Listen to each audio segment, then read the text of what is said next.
ভ্ৰষ্টাচাৰ কৰি নহয় একনায়কত্ববাদৰ বিৰুদ্ধে মাত মাতিহে জেললৈ গৈছো।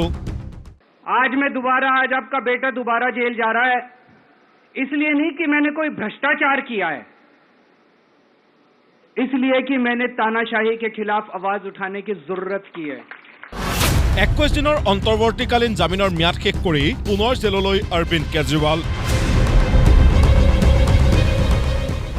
ম্যাদ বৃদ্ধিৰ বাবে বাৰম্বাৰ আবেদন জনোৱাৰ পিছতো ন্যায়ালয়ে আবেদন খাৰিজ কৰাত দেওবাৰে পুনৰ তিহাৰমুখী হ'ল দিল্লীৰ মুখ্যমন্ত্ৰী। জেল গমনৰ পূৰ্বে আপৰ মুখ্য কাৰ্যালয়ত জনতাক সম্বোধন কৰি কেজৰিৱালৰ আবেগ ভৰা বক্তব্য। भगत सिंह ने कहा था ना कि जब सत्ता तानाशाही हो जाए तो जेल जिम्मेदारी बन जाती है, सबकी जिम्मेदारी है जेल में जाना, इसके खिलाफ आवाज उठाना। नहीं पता ये क्या करेंगे मेरे साथ जेल में, लेकिन मुझे कोई परवाह नहीं है, जो मर्जी करें।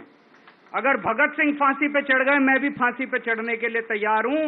मेरे शरीर का एक एक कतरा इस देश के लिए है, मेरे शरीर के खून की एक एक बूंद इस देश के लिए है, मेरे जीवन का एक एक पल देश के लिए।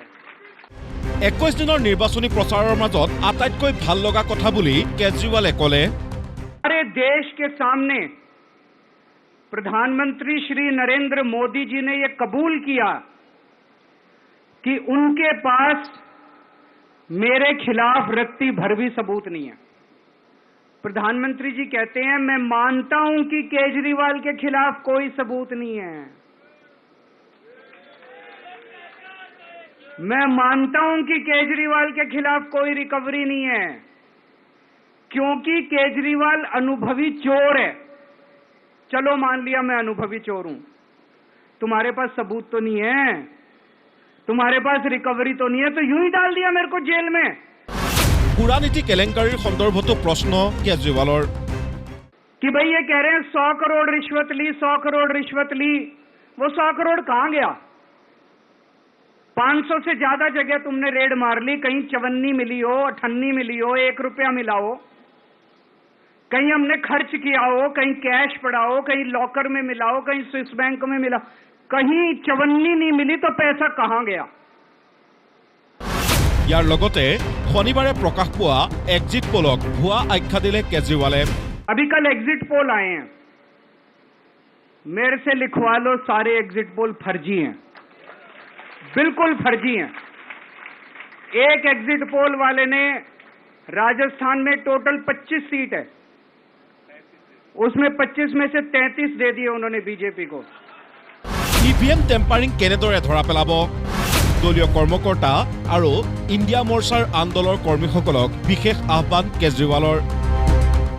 अपने अपने काउंटिंग एजेंट को बोल दो पूरी तरह से सतर्क रहे, आखिरी तक अगर हार भी रहे हैं तब भी उठ के ना आए। कई बार क्या होता है, 1 राउंड में, 2 राउंड में, 3 राउंड में हार गए तो उठ के चले जाते हैं, उठ के नहीं जाना। सबसे लास्ट में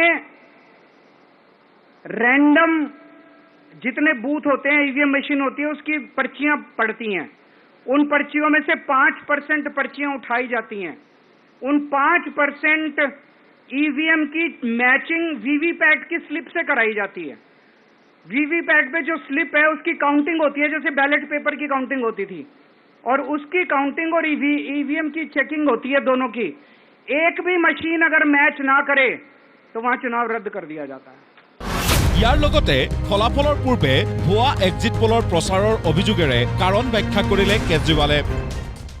कि इन्होंने इतना ज्यादा सीटें इसलिए दिखाई क्योंकि इनके लोगों ने शेयर मार्केट में इन्वेस्ट कर रखा है, और कल जब शेयर मार्केट खुले तो बम्पर होगा, तो ये अपने शेयर बेच बाच के खुद तो निकल लेंगे। बाकी अफसरशाही पे दबाव डालने के लिए अगले 3 दिन में अफसरों से उल्टे सीधे काम कराने के लिए एक माहौल बना दिया गया।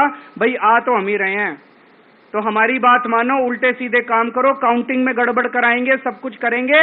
एक छोरी ये चल रही है कि अगर इन्होंने कल ही कम सीट दिखा दी होती एग्जिट पोल वालों ने, तो हो सकता है कि इन दोनों के खिलाफ आरएसएस में और बीजेपी में कल ही बगावत शुरू हो जाती। 4 तारीख तक इंतजार ही नहीं होता।